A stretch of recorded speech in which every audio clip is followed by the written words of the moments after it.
Elena Gorunescu n'avait jamais reçu encore de distinction.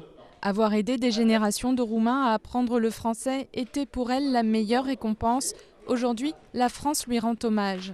Elle est décorée chevalier des Palmes académiques et officier des arts et des lettres. La plus belle langue du monde, c'est la traduction. Et la traduction sans dictionnaire, c'est impossible. Donc nous avons là une femme extraordinaire qui a dévoué sa vie à ça. Et bon, je suis content que la France, bien sûr, les distingue. Née dans une famille bourgeoise, Elena Gorunescu a lutté une bonne partie de sa vie contre les obstacles dressés sur sa route par la dictature communiste. Elle écrit un cours de français contemporain.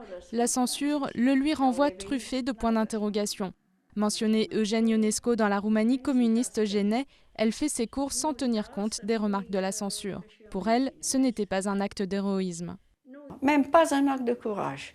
Non, c'est un acte de dignité. Je me suis dit, tant pis, elle n'a qu'à l'interdire. Mais je ne peux pas jouer comme elle me chante. Et c'est comme le régime me chantait. Non, je ne peux pas. Je dis, tant pis, il ne va pas être publié. Une vie, une trentaine de livres.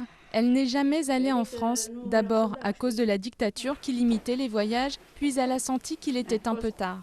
Mais pour elle, la dizaine de dictionnaires consacrés au français réédités plusieurs fois lui ont permis de vivre en France.